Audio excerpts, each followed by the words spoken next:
This week on Reliving the Extreme, we are discussing the episode of ECW from February the 20th, 1996. Nate Maxon, your host, here with you, along with my brother Aaron. Hello, everybody. And we hope everybody had a nice turkey day. We took last week off, didn't have an episode. Hope everybody had a great holiday, though. I know I did. And, yeah, so that being said, there was something I wanted to talk about, and now I fucking forgot what it was. It was actually something about modern wrestling. We'll get to it if we get to it. Okay. Yeah, like I said, I totally blanked on it. Before we started recording, we had a conversation, and I think in the midst of our conversation talking about comedians, I forgot what I wanted to say about wrestling, but that's it. Oh, that was what it was. It was kind of a discussion you and I were having a couple of days ago. The Survivor Series was a really good pay-per-view, and it's because of a few things. And I know you brought up one in particular, but for me, it was, first of all, I really enjoyed it because there were good matches, there were good surprises, and it was under 3 hours long. It was like an old school wrestling pay-per-view. Yeah, and I think it's part of the trend of what you're gonna see. You're gonna see going back to what worked. It's not gonna be a company anymore where it's one guy's decision. It's gonna be what I know we're profitable, but it's not just about profits. It's also gonna be about ratings and Well, and you can definitely see as time goes on, the fact that Vince's hand isn't in the creative pretty much at all now. It's pretty much Hunter, because one of my favorite things about the weekend was and Hunter's really good at this. He always has been. And now that he's putting his stamp on things, I think that it's going to be even harder for the internet goofs to know what's real and what's not. Because like this weekend, they had the internet all worked up how Seth Rollins and Drew McIntyre are pissed because CM Punk showed up and blah. No, they weren't. Like what Seth Rollins was doing at ringside, completely kayfabe. It was kayfabe. Like Seth Rollins is the professional that he is, working as one of the top guys in the biggest wrestling company in the world.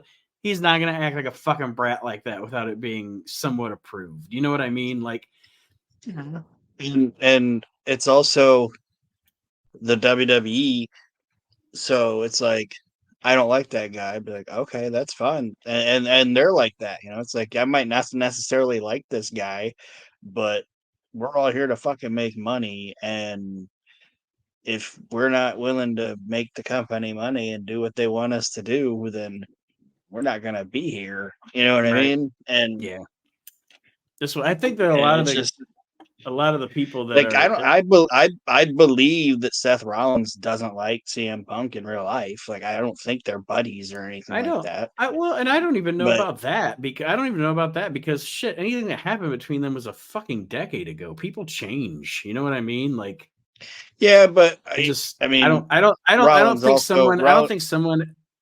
Well, Rollins also, before the thought of CM Punk even coming back, did flat out say, like, I don't want that guy back here. Like, him being back would be a fucking cancer. But like how much of that? Now he's back. How much of that was real? You know what I mean? Yeah, I know. I'm just saying, like, but you get my point. It's like, even if they really don't like each other, they're still gonna fucking work together. They're still, because it's like, well, you're here to make money, and this is the NFL, this is the NBA, so just shut the fuck up or we'll cut you. You know. And we have that's the other thing too, is they have a talent roster where literally any of those main eventers could be gone tomorrow and it would make absolutely no difference. You know what I mean? Like, that they have a deep bench. Yes, absolutely. Like they have as many at this point in their history. They have as many main eventers as they might have near to the at the tail end of the Attitude Era. Maybe more. And you know me, I've never been like the biggest fan of him. I like the guy, But like when Punk left, it wasn't like a catastrophic event for the WWE. Nah. It wasn't like, oh my god, what are we gonna do? He spent a year in AEW and he left, and it was insanity. Like it's like, Well, oh my god. that's because that's because AEW is insanity. The whole thing is fucking nuts. It's such a shit show, and I don't know. It's not my cup of tea. For those of you that like it, that's cool. You like it, that's fine. You're way too into it, but you like it, and that's fine. Somebody It's made a meme, like a video meme. I have no idea what he was talking about, but Tony, like it's a clip of Tony Khan going, and that was the day that first time I felt that my life was in danger at a wrestling event. I was like, that so I don't even know what he was talking about. But then he it was went to he was this. talking about the last night CM Punk was in AEW with the Oh, well, hostilities what did Punk do? backstage.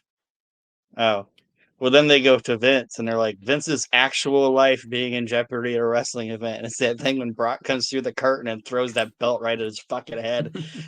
Calls him a fucking bitch. You bitch. And like throws the belt at his head.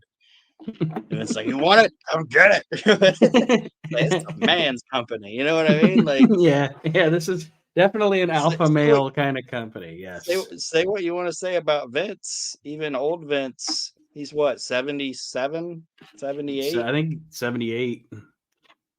He'll fight a motherfucker. Yes, he You know what I will. mean? He might He lose, ain't but he gonna, ain't gonna back yeah, down. he ain't gonna back down. He ain't gonna run away. Like He ain't gonna let you start fucking. he literally said pretty much like to it's not exact wording, but he pretty much said, I'm gonna go in that locker room, and if Brett wants to hit me, he can hit me. You know what I mean? Like it's like Yeah, but I'm once. not gonna fucking put my panties on and run home. This is still my Yeah, fucking company, no matter whether you're pissed at me or not. This is my fucking company. and I it's think just I think that's why he has that bond with Taker, and I think that's why he has that bond with Brock, because that's the kind of men they are, and that's the kind of man he is, like from a man standpoint. I'm not gonna sit here and say Vince McMahon's like a nice man, but he's definitely a man. yeah. He'll fucking he'll fight you if he has to. He gonna fucking run away or let a guy fucking eat cupcakes and bash him to his face. It's like Yeah, he'll Vince wallop you. McMahon, You know what I and mean? Like, yep. Well, like we were discussing before, the same shit's not gonna wouldn't happen with Hunter either. CM Punk can just yeah, sit there and fucking Hunter's a fuck. badmouth. Hunter's a grown ass man. He'll fucking handle his shit too if he needs to. You know what I mean? So it's like, it's just like I said, it's like night and day with those Yeah, companies. People can I say what don't they want to say about I just and it's don't, not and even. And I don't like to but it's funny because they just give me the opportunity to make AEW gives me the opportunity too often to make it sound like I'm shitting on them, and I'm not shitting on them, but the long and the short of it is, it really is a shit show, and it's like child's play, and it's not run like a business, and it's just I don't know, it's just so I don't know. I don't even know what I'm trying to say other than, and again, I'm not trying to shit on the place, but they just give you so much fucking ammo. You know what I mean? And yeah, the show is so frantic, and they tell stories in 2 weeks that you could tell over a period of a year. And I don't know. nobody nobody means anything because they're all in groups. You know what I mean? Like, why is Mhm. MJF shouldn't be in a group? Yeah. He's a prick. Yeah, like his gimmick's supposed to be that he's a prick. He shouldn't be in a group and shouldn't be having friends and shit like that. You know what I mean? Like, Yeah. unless he's friends with the other biggest jerks on the show, Or like when they Roddy had him, Piper worked. or when they Piper had worked. him when they had him with a heavy like Wardlow. That's fine. Yeah, like Piper worked when he was with Orndorff and Orton because Orndorff and Orton were assholes too. You know what I mean? It's like these are the same way with Hunter and Sean. They worked because the only guys that liked Hunter and Sean were Hunter and Sean. You know what I mean? And That's why that and worked. and they would even give you the feeling once in a while that even this union is a little shaky. Like Yeah, Orndorff might give Piper a glance, or something like that, just, to let you know, yeah, we're all bastards and we could probably turn on each other too. Yeah. And it's just, I don't know. I just, like I said, every time I've tried to watch it, it's like everybody's in a group and the commentating is not good. I don't know. I just Yeah, don't I'm also, enjoy it. I don't, I, I I don't think really. I think it's interesting that you're seeing a lot more people now going back or going from there to the Fed than going from the Fed to there. You know what I mean? And it's not, how do I say it? AEW got a lot of guys that the WWE was not even trying to keep. Like they'll release a guy and then the AEW will hire him. They're taking people that AEW actually wants, like Punk and Cargill, and I would assume they had something in line for eventually for Brian Pillman Jr. You know, it's like they're losing stars and then they just get some fucking cast off that nobody wants. And I'm not saying, and let me say it, Oh, I'm not saying that Edge is a cast off or whatever, but you get what I'm saying though, right? yeah, yeah. Well, and not to mention they. All right, I'm gonna stop shitting on that. I was just gonna say, not to mention sometimes they'll run down the lineup for their shows, and I won't know who half the people are because of the way they book. They just bring some guy in from the indies and don't give you any kind of introduction to him or anything. All of a sudden, he's just on the show. He's like, What the fuck? he walked through the door and here he is. Who the Like fuck is he? how is he? I see that he's skinny and kind of looks like a Q-tip, but I don't know who he Yeah. is. It's like, how do you not know who Mark Bootyfuck is? He's like the biggest star in 3XP Or just EZW. like one more thing I'll say, and then we'll get into ECW. I'm going to use as a prime example why AEW's booking stinks. All right, if you have say the 1-2-3 Kid, and he upsets Razor Ramon on Monday Night Raw. That was a big fucking deal. And it shot the 1-2-3 Kid up. He became a top tier performer. He became a somebody. He was involved in storylines, etc., etc. Right? They did that thing with that Action Andretti guy with Jericho, where he like upset Jericho and beat him. I don't even know what the fuck's going on with that guy. Shouldn't beating Chris Jericho instantly put a fucking rock? I mean, if Jericho's as big a star as you're presenting him to be, shouldn't being kind of a nobody and beating Chris Jericho put a fucking rocket on you? Nah, didn't. And I'm not saying WWE isn't guilty of it because it happened with Fandango, but I'm just saying it's more likely to happen in AEW. And I'm not even saying they don't have talented guys over there. You know what I mean? Because they do. And like that Garcia guy, he's great. His first name what's the Daniel Garcia? I've seen him work. When he's not doing goofball shit, he's a fucking worker. And that Max Caster guy, he's a fucking charisma bonanza. Like when he finally figures it out and goes over to Vince or goes over to the WWE, he'll be what they wanted to get out of Enzo because he can actually fucking work too. But Mm-hmm. it's just, I think that company's just treading water, and I'm not saying they're going to be out of business in fucking 5 or 10 years, but I don't think they're going to have a TV. I don't think they're going to have a network. I don't Yeah. think anyway. But Yeah.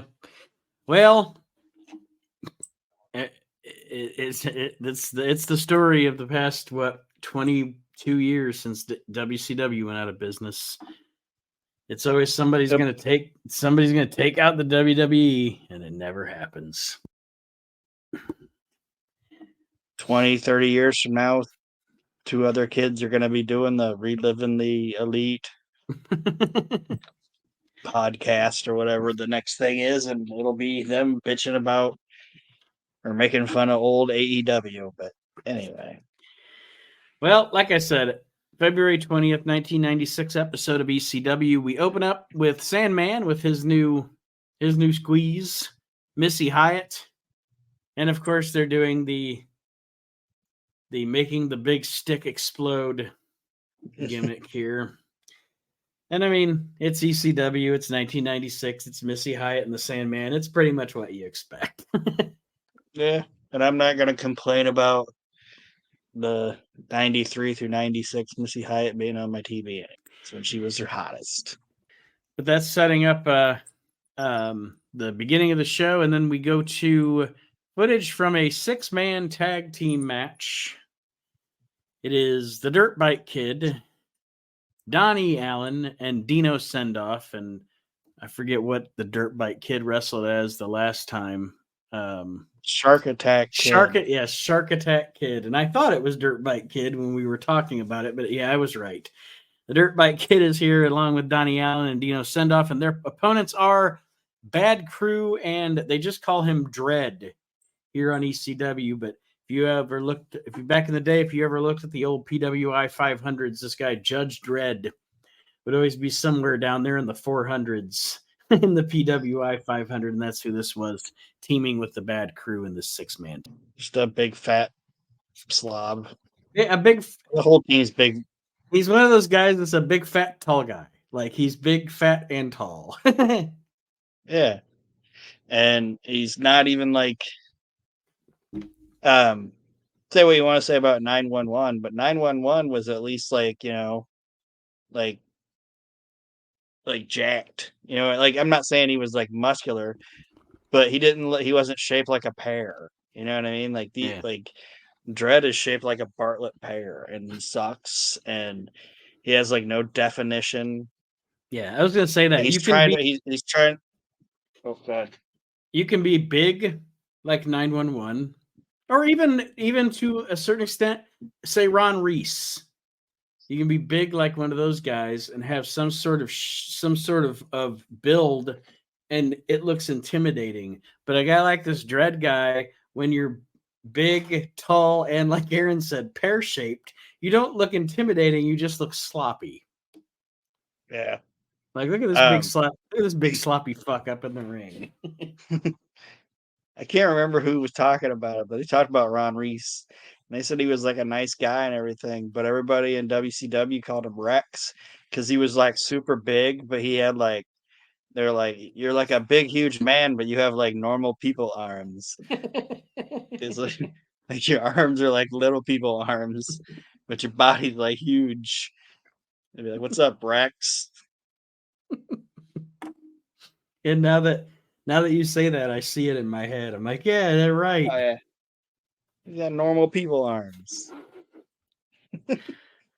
Well, the Bad Crew and Judge Dredd win this 6-man tag match, but their real purpose was to let to let Sandman come out to the ring and cane them. So that's what happens with those guys. And you always know when you see this kind of a match on an ECW show that it's not just going to be the match.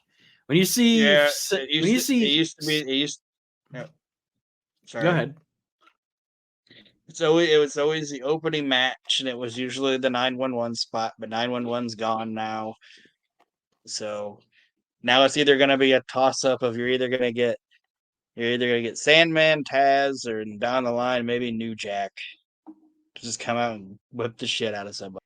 Well, then we get one of those, I guess you want to call it one of those stuck in your mind seminal moments in the history of ECW. It's one of the ones that if you see WWE do something on ECW, like a documentary or something, they're always going to include it. It's one of those things that always sticks out in your mind. It is the first appearance of Brian Pillman in the ECW arena. Joey Styles is in the ring, the lights go out, and they come back on, and there is Brian fucking Pillman in the ECW arena. And before we start talking about this, I'm going to let you go and roll. But what I do want to say is before we start talking about this is Pillman at his best. Well, yeah, because like WCW let him go crazy, and Vince let him go a little crazy, but nobody was going to let him go as crazy as he was going to be able to do in the ECW. And I think I think Eric Bischoff doesn't think he's kidding himself, but I think he's kidding himself when he says like this was all a big plan for Brian to come back to WCW. No, I was just about to say Brian It Pillman. was Brian's big plan to get to the fucking WWE. Yes, Brian Like, Pillman. Brian Pillman worked Eric Bischoff into quote. He worked Eric Bischoff by saying, "Let's work the boys." So Eric Bischoff, along with Pillman, worked the boys, but the whole time Pillman was working Eric Bischoff to get out of his yeah, contract so he could go to the WWF. Eric Bischoff can like say what he wants. He got worked. he told Pillman, or Pillman told him, boss, the only way this is gonna work is if you give me an unconditional, complete release. Like you're so mad you don't care where I go, and then I'll go to the ECW for a little bit, and then I'll come back. He was like, nope. Peace. Like, like if he wouldn't have died, he'd still be in the WWE. I think. You know what I mean? Like Yeah. he wouldn't have went. He wouldn't have went back to WCW. Fuck that. He wanted out of there. He wasn't Well, gonna that go any further than he knew he wasn't gonna go any further than he was with that fucking company. right. Hulk Hogan wasn't gonna work with Brian Pillman. You know what I mean? Probably the only guys that wound up there that probably would have worked with him. I think, and I know this is an ECW podcast, but I think Savage would have worked with him, obviously. And I honestly think um, if he would have been there um, long enough, I think Piper would have had the itch to want to do something with him. I think. But fucking Hogan and all them guys, they weren't going to fucking do it. No, and I think he Nash and Hall would have been afraid of him. But anyway, go ahead. Not yeah, not like saying physically, like he would have they wouldn't have wanted to get on the mic with Brian Pillman. Just no. anyway, go ahead. No. He he I think that with the Bischoff thing, I was just going to say he saw the insane at that time. I think he saw the insanely large ego, and essentially what he knew in his head was there's no way that Bischoff would ever think that I wanted to leave here because it's the WCW. It's the biggest wrestling company in the world. Why would I ever want to leave? It's the number one Monday night show, blah, blah, blah, blah, blah. But he wanted the fuck out, just like for the same reasons that you're saying right here. He knew that he was pretty much where he was going to be on the card, and he wasn't going to get any opportunity to move up. And all my friends are over there now too. Yeah. Steve's Like there, all the Mick's guys I like there. to hang out. Yeah. Those are all the guys I like to hang out with. And that's where I want to go. And it's like like I said, I think Bischoff believes what he believes because Pillman wasn't around long enough to prove him wrong is what I Mhm. think. But into the promo, I don't want to monopolize this. He calls Eric Bischoff Eric Jerkoff. Then he calls him he says that he was a glorified coffee gopher for the AWA. And then he just blatantly says Eric Bischoff is a piece of fucking shit. And he doesn't even say Eric Bischoff is he does the thing, he's like, Eric Bischoff, piece of fucking shit. Like and I don't know, but and the fans are cheering him. And so he quickly pivots the promo. He was smart Right. enough to know that like I gotta say something about Bischoff, but if I keep going that route, they're not gonna boo me. You know what I mean? Oh yeah, I have that written down here. Another reason of why this is the best of Brian Pillman, some of the best of Brian Pillman is he like you said, he was smart enough to read that room and be like, oh shit, I'm babyface right now. I need to if I'm talking about WCW and I want to shit on somebody, I need to shit on Eric Bischoff. But I'm talking about ECW, I got to shit on these motherfuckers. Yeah, I think he was even smart enough to know that going in, and I think Paul was too, because Paul probably told him, "Hey, man, these guys are going to be jacked that you're here." You know what I mean? Mm-hmm. Like they're going to lose their fucking minds, and I mean, they lost their minds when he showed up when he was still flying Brian, and he wasn't even the loose cannon yet. They're gonna love this fucking loose cannon character, and Paul didn't want it to be a baby face, so it's like you're gonna have to cut the like you could have cut a promo on Sandman, and they still would have fucking cheered him, and they could have cut a promo on his. But it's like you got to attack them. Yeah. You know what I mean? Mm-hmm. And that's what he did. Well, of course he says this is the he says he's going to whip it out and piss in the ring, and Todd Gordon, Paul Heyman, and Shane Douglas come out to wrangle Pillman from pissing in the ring, and they're giving him the business and everything. And then I put down here once security gets Pillman out of the ring, he beats up a plant. But what I put down, and I know it wasn't him, but I just thought I was like, then Pillman pulls Red Tyler out of the ring and beats him up. I wrote down Carrot Top. Oh, remember that old jobber from the WWF TV shows, Red Tyler? Yeah, that's what I put. It looks like I thought it was Carrot Top, or he kind of had the same face as the fucking mouth breather part of the heels from the Burbs. Clopax or whatever. Yeah, Is that their name? Yeah, Clopax. Clopax. He looked like the mouth breather kid from the Clopax in the face with the Carrot Top wig on. Well, after the Pillman segment, which again, I give 5 stars to the Pillman segment. I give 5 stars to the Pillman segment in the time of February 20th, 1996, because it's and the plant was sorry. I was just gonna say there's a lot of stuff now where if you watch it from back then, somebody who's like a fan that's a younger fan now might not think that this is as cool as it was then. You know what I mean? Like, because we've done everything now. We've fucking done everything now. But back then, it's like that. It's like that Bare Naked Ladies song. It's at this point, it's all been done before. But back then, it's like The Simpsons, fresh. Like the South Park where Butters is trying to like do all kinds of crazy. I forget what his fucking evil character's name was, but he's trying to cause all kinds of problems. And every time he tries to come up with an evil plan, it's like The Simpsons did it. It's like, oh. But anyway, the plant was a good plant because in the WWF, like you want to pull a guy out of the crowd or whatever, the fans are apart from each other and it's like, organized or whatever. I would think it would be very easy to possibly grab the wrong person in like a chaotic ECW environment.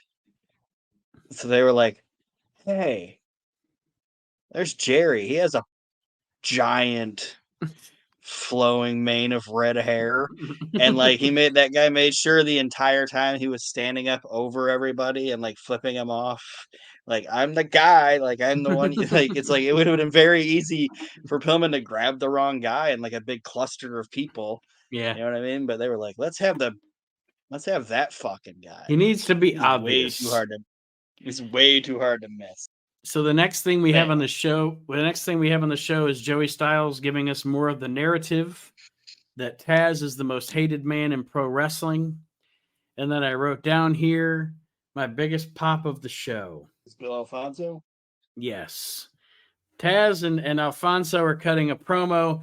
They're talking about Rey Mysterio, and then they go into Bam Bam Bigelow showing up.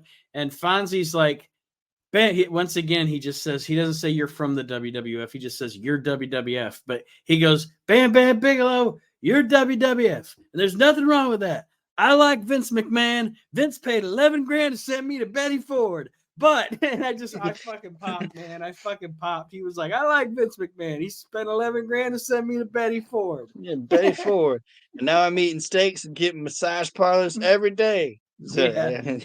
But, yeah, totally popped. That fucking Betty Ford line, man. Fuck him. I like Vince McMahon, but he paid 11 grand to send me to Betty Ford.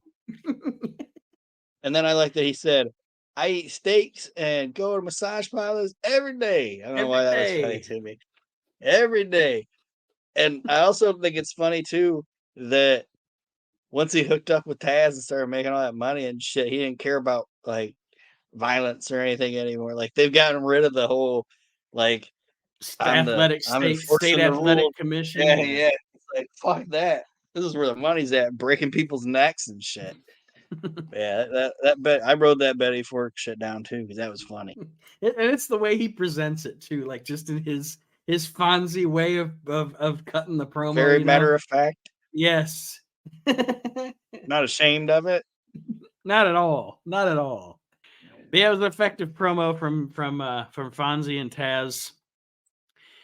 And another thing that I thought that I popped for was something they weren't intending to be, but it is anyway. Is the next match that we have is supposed to be, I believe, the Headhunters versus the Gangstas. Yes. And Mustafa's in the New ring, Jacks. and he cuts a promo. Yeah.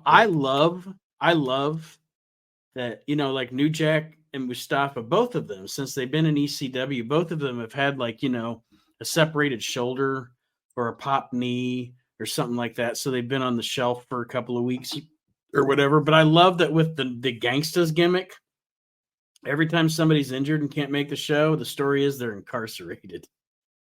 Yeah. New I Jack's love locked it. up in Atlanta. Yeah, but it was the same thing with Mustafa a few weeks ago when he had like the injured shoulder or whatever. They didn't say he had an injured shoulder. They said Mustafa's incarcerated. I love that that's their story. Like whenever one of them's gone, they're not injured or anything. They're in jail again. Yes. It's fun. But then we get Mustafa versus Damian Kane, and it is what it is. Well then, yes, so the Headhunters then come in, and I think at this point Damian Kane is their manager, if I remember correctly from last week. So they come in and attack Mustafa. Joey Styles says that Tommy Dreamer has invited some old friends to return to ECW. And that's when we get the Bruise Brothers versus the Headhunters. The Bruise Brothers, Ron and Don Harris, or as I like to call them, Ron and Don Bruise, are back in ECW. And it is just the ECW. It's an ECW walking brawl. It wasn't anything bad. Yeah. And they are I don't want to say it like they're kind of like Mr. Hughes. And I'm gonna say this, it's gonna sound weird, but it's like Paul's the only guy that was able to get these guys over with me. Like when Curtis Hughes was in like WWF or WCW, I didn't care. And when the Bruise Brothers were in WWF or WCW, I didn't care. But then when they were here, I'm like, yeah, I like them here. You know what I mean? Yeah. But when they're anywhere else, I'm just like, I got no time for it. Yeah, probably the only time in WCW or WWF that Hughes worked for me wasn't even when he was a wrestler. It was when I liked the little thing with him being Luger's bodyguard along with Harley Race as the manager. But other than that, yeah, but he was just a package in that thing. Yeah, I agree with you. Him and Hughes and these guys are most effective when they're in ECW. There's a double pin deal for this one where one of the Bruise Brothers is pinning one of the Headhunters and vice versa. And the referee sees the Bruise Brother get the pin, so that's who gets the win. The Bruise Brothers beat the Headhunters. I like the Headhunters. I do too. There's nothing like they don't do anything, but they're like Abby's kids. Yeah.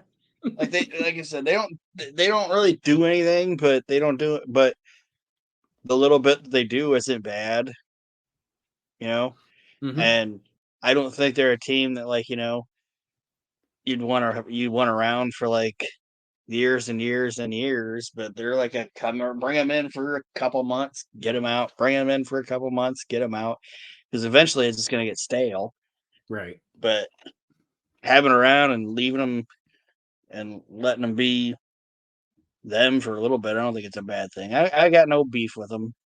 The thing that always got me about them back in the day, like why I was intrigued by them back in the day, was probably the reason that I was intrigued as a smaller child.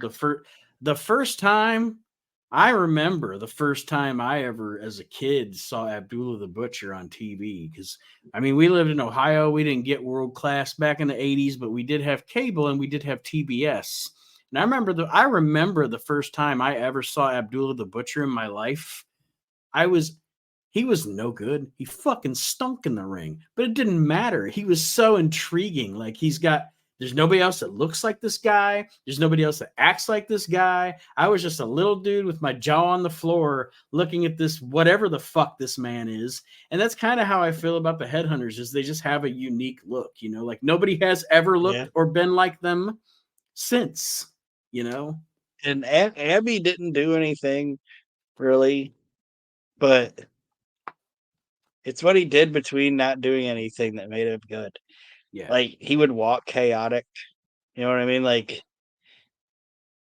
he'd almost walk. How do I say? Like if it was a straight line that he was supposed to walk, he'd walk a figure eight to do it. You know what I Mm-hmm. mean? Like Mm-hmm. like he'd just do Or something. just Like I'm not saying he walked in figure eights, but it was like he was just or he just like made shit himself. like He presented when himself as being insane. Yeah, like when Gary Hart would be cutting a promo and he'd just take the little foam thing off the microphone and start eating it, like. Yeah. But anyway, the next match on the show is Stevie Richards and the Eliminators versus the Pitbulls and Francine in a dog collar match. And I do not have a lot of notes on this because it was another one of those matches where it was just hard to take notes on. Yeah, it was a big Like brawl and when you have a was what good it was. when you have a good technical wrestling match, it's easier to take notes because it's not as frantic. You're not afraid to look away from the screen for 13 seconds because you're going to miss something. Because there's nothing I hate worse. I really do. I hate when I sit down to watch the show or do a review on it. I hate whenever I have to rewind it for. I hate that. Like I want to watch a show and be fucking done with it. And like I hate when I'm like, I fucking missed something, and then I got to go back and see what did I miss. But anyway, um, what I did write down, Stevie gets a couple of kicks in front of Francine in this match. I wrote down, man, Francine's a trooper because she's getting in there with these guys, and I know they're taking care of her and everything, but for somebody her size and shit, I'm sure that it's like I don't know if I want to say intimidating. It's got to be intimidating, and this isn't even being sexist, but it's you're getting in the ring with all these big beefy fuckers, and there's chains and fucking all this shit going on. God bless her. But but they did do well with her though because like they made sure the bumps that she took like were obviously gonna be safe or whatever. But when the super crazy shit was going on, she was out. You know what I mean? Like Yeah, she's just laid out. So it's like, all right, yeah. we're gonna take her out of the match, um, and she was a trained worker. Like she trained to wrestle. So I mean, she knew how to bump and everything. But it just, I don't think she gets. I don't think she gets enough credit in the Oh business no, she doesn't get near as enough being credit. a She doesn't get female in it. no, she doesn't get near. No, not at all. Like I will And totally Vince agree didn't with you like on her. that. For one, Vince didn't like her when she got there. Like, Tommy got her hired. And did you ever hear this? What Vince I told Tommy? I don't think so. Tommy got her hired when they did the whole ECW thing and they were going to bring it back. And she was there for like a cup of coffee. And when she showed up and like Tommy introduced her to Vince and then like she walked away and went and did her thing. Tommy said Vince looked at him and goes, "Why would you hire somebody that looks like that?" Ah, and like walked Okay. away. It's like, all right, I guess. So like since Vince didn't think she was attractive, it's like that was it for her. She wasn't gonna be there that long, and they weren't gonna do anything with her, and they really didn't. And it was a misstep, I guess I I think. guess they I guess you're right. They really didn't because to be perfectly honest with you, I forgot she ever even made it. I forgot she ever Well, she even made went. it, and they didn't do shit with her. And I'm not saying she was like Sherry. I'm not saying she was on like Sherry Martel level. And I bet Francie wouldn't say she was on Sherry Martel level, but she was close in my opinion. She was great in any role she ever did. She acted the part. She looked the part. She was She was physical when she had to be physical. She was great at playing the bitch. When she gets into being Shane's number one cheerleader, those two were so good together, and she was so great in that role. And she looks good. Yeah, I mean, I don't understand. You're right. She doesn't get talked about enough. As far as especially for, I guess I'd say the '90s era of pro wrestling and females in it. But it is what it is. Yeah, there's plenty of females that they talk about now. It's like you didn't have half the fucking talent that Francine had, in my opinion. But including Beulah, and that's not hating on Beulah, yeah. But yeah, this match. Do you have any notes on the match that you wanted to run through? Just like I said, it was an ECW. I pretty much just had it was an ECW finish. Yeah, it was just an ECW brawl, and I didn't like I liked the super bomb, but I thought the super bomb into the neck breaker thing was stupid. I was like, I don't like that move, but that's just me. It looks clunky. It's a clunky looking move and doesn't look believable to me. But anyway, it's wrestling, so I don't want to get too into the weeds on that. Well, the end comes where I think Stevie eats a super bomb, and then Francine pins Stevie to win the match. But the Eliminators hit a total elimination on Pitbull number 2. They hit a total elimination on Pitbull number 1. And then they hit a total elimination on Francine. And then they cut a promo. And I just wrote Eliminators promo, so they must not have said anything that stuck out to me. It was just, they said you can keep your they talked about taking out Francine, and they said you can keep your collars because we like our belts better. But the cool and Cronus didn't say anything. He just kind of woohooed a little bit in the back. Yeah. But what made it cool was like like when most guys are gonna cut a promo about, and we took Francine and we totally eliminated her, and you can keep your collars because we'll take it because we like our belts better. Like like somebody would say that they'd look like intimidating in the camera. What Perry did was cool because he smiled the whole time. Like it was like, this is the only time that Saturn's happy. It's like like he's got a grin on his face when he's like, and then we beat up your girl. And yeah, I was gonna say, and then we'll take your belts. We're really happy. We're really happy because we creamed the bitch. Yeah. Yeah. Like usually he's like snarling or whatever, but at this point I'm very happy. I'm satisfied with our day at work. Like we accomplished so much today. And he's a dude too that I don't think gets enough. And he went off the fucking rails in his personal life, so that's part of it. But he was so fucking good, I think. Yeah, he definitely was, and you're right. He doesn't get enough credit for as good as he was either. He has, like, if you look at well, I mean, even in this era, but going to WCW and then the WWF, you put him in the ring. You put him in the ring with a guy like, I'm just going to use as an example. You put Saturn in the ring with Dean Malenko.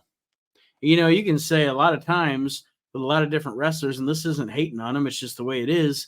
If somebody's in the ring with Dean Malenko, you can be like, Dean Malenko might have helped that chap to have a really good match there. But if Saturn's in the ring with Dean Malenko, I don't feel like that. I feel like, Saturn's right there with him, Yeah, and one of my favorite Saturn stories is he did a thing. Well, he was cutting like an interview, a promo, and it was funny because like you're not you're not as big of a WCW guy as I am, but remember like '99 when they put like him and Raven together for a little bit before Raven left? Yeah, I'm watching WCW '99 right now, so yes, I do. I've seen this fresh. So Eric didn't want those guys to get pinned. Like he wanted that team to not get pinned for a certain amount of time. And he said they were at one of those like Club Ligero or whatever fucking spring break shows or whatever. And he got the script and he was like reading it, and he like went to Terry Taylor, and he's like, because I guess Eric wasn't there. He was like, boss said we're not supposed to get pinned, and you got us getting pinned here. And Terry was like, well, he never told me that. And Perry's like, I wouldn't lie to you about it. Like, it's a thing. We're not supposed to get pinned. He wants to keep us strong. Like, I think he was thinking of putting the belts on him or something. So he's Mhm. like, he wants to keep us strong. And Terry Taylor was like, unless I hear it from Eric's mouth, you do what I tell you to do, and you lose tonight. And Perry's like, all right. So he walked out and he called Eric Bischoff, and he was like, hey, Terry Taylor wants us to lose tonight. And Bischoff's like, what? And he goes, yeah, he wants us to lose tonight. And he said, unless I hear it from your mouth, unless he hears it from your mouth, I just need to be a good citizen and do my good person and do my job or whatever. So like he basically walked his phone into or Terry Taylor's bus, gave him the phone, and then Taylor hung up and he's like, well, all right. Guess you're not losing Guess you're tonight. not losing tonight. Yeah. But I know it's a long story and it's better when he tells it, but it's just like I think him going to the W and then you know what got him in trouble there, don't you? Did you ever see that shit? The WWF? Yeah. I don't think so. I don't think I have actually. He worked with that jobber guy, Mike Bell. Remember him? Oh They yeah, had him yeah, yeah. around all the Okay, time. yeah. The minute you said Mike Bell, then I remembered. Like it came back to Yeah, me. Bell dropped him on his head, so then Saturn fucking legitimately threw him to the outside of the ring, like threw him to the floor head first, and then just fucked him up the rest of the match. And like I've seen the match, and um during the match, Terry Runnels is at ringside, and you can hear her going, "Perry, stop it!" like she's just like, "Stop it! It's enough, Perry. Perry, stop it!" And he's just beating the shit out of that guy. And it was like after that they gave him the mop, and that was like it for him. Perry, It was like, stop hey it. man, yeah. She was like, Perry, stop it. It's like you can't do that. But anyway, I just think he got that derailed him, and then I don't know. I knew for a while he was like homeless and all this other crazy shit, but I don't think he is anymore. But sounds like his life went fucking sideways. But I've rambled too much about Perry Saturn. Sorry. The next thing we see on the show is Mr. Hughes. Well, it's supposed to be Mr. Hughes versus Bubba Dudley. And what happens here essentially is Mr. Hughes gets his heat because he beats up on Chubby Dudley and Sign Guy Dudley. Then he lays out Bubba Dudley. But then Big Dick Dudley hits Mr. Hughes with a crutch. And then Bubba hits a funny looking Bubba splash and pins Mr. Hughes. I love early Bubba Dudley. Like, he's like, because he is like, I don't know, he's kind of egg shaped and he's got that big face and like everything he does is Yeah, funny. it all looks awkward. Yes, on purpose. I get it. It's the gimmick, but Yeah, it's so fucking entertaining. yeah, it is. And then the crazy part is that wasn't even his biggest. Like his Right. biggest was right before he left.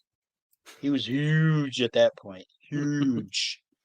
I love it when he talks about he's like, when I got in the business, I told myself the one thing I won't let anybody do is shave my head. The two things I won't let anybody do is shave my head and call me Bubba.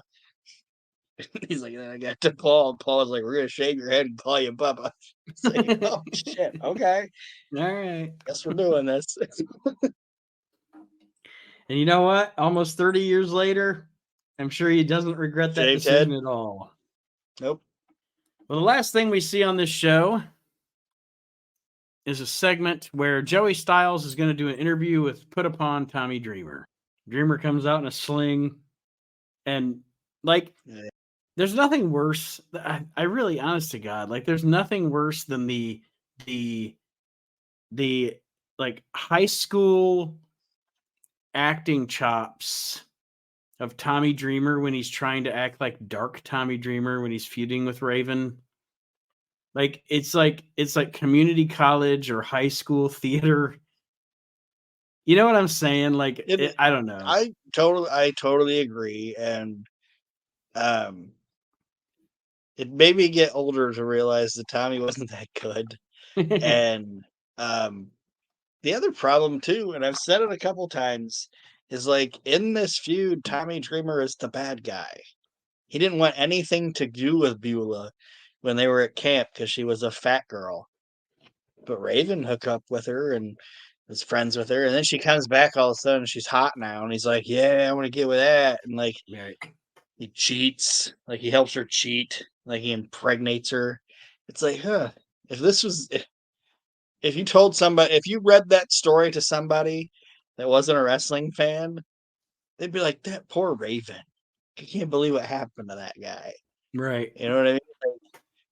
And and they totally foreshadowed the fucking Bruise Brothers turning by bringing out, "Oh, Tommy brought him in," and but whatever. And I mean, it's cool that the Bruise Brothers are with Raven, but it's just, I don't know.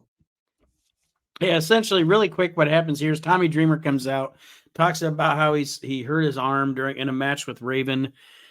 Raven and his crew come out, and then Shane Douglas brings out the Bruise Brothers with him to be, quote unquote, they're going to be Tommy's backup, but the Bruise Brothers turn on Tommy Dreamer. And then they proceed to beat him up and crush his nuts on the ring post, and that's how we go off the air for this episode of ECW. I liked the episode. I did enjoy this episode of the show. It kept my attention. The only negative was I really didn't even have a negative. Everything on the show flowed well, made sense. I popped a couple of times for a couple of things, and I actually enjoyed this episode. I enjoyed it. And I think, I know we don't like to spoil things, but it's what, 30 years ago? Mm-hmm. I think we're rolling into like what I think was a cool little thing they did with this feud that kind of injected Shane into it. I think this might be where Tommy made a deal with Shane where Shane would protect Beulah. Yeah, and I think like, so, I because don't know what they even happened to me, but you go ahead, sorry. they even no, I think you're right, because if you noticed in this segment, when the Bruise Brothers and Douglas came down and it looked like there was going to be a fight between Tommy and the Bruise Brothers and Raven and his crew, Tommy actually asked Shane Douglas to take Beulah from ringside. That's why he wasn't there to help Tommy when Tommy got attacked. I think he made a deal with him. Like, I think it was like, you take care of Beulah and make sure she doesn't get hurt in this thing. And if I get that belt off of Raven, I'll give you a shot or some shit. We'll probably get there eventually. I'm putting the cart before the horse. But anyway, like you said, there wasn't really anything bad. There wasn't really anything it was just kind of a show for me. And I didn't mind watching it. And I wasn't mad after I was done watching it or anything like that. So it was a good meat and potatoes wrestling show. I agree. And that'll be a wrap for this week's edition of Reliving the Extreme, unless you had anything else you wanted to say to our listeners. Aaron's shaking his head no, so we are going to sign off for this week's edition of Reliving the Extreme. Thank you for joining us. We'll be back next week with more ECW. I think it's February 27th, 96 episode of the show. We're actually getting closer and closer to the time that I actually remember first seeing ECW on TV when I was a kid or a teenager, I guess. So we're getting closer and closer to that, but that doesn't matter. We'll get to that when we get to it. I will remember the scene when I see it. With that being said, we will see you next week, everybody. Have a great week.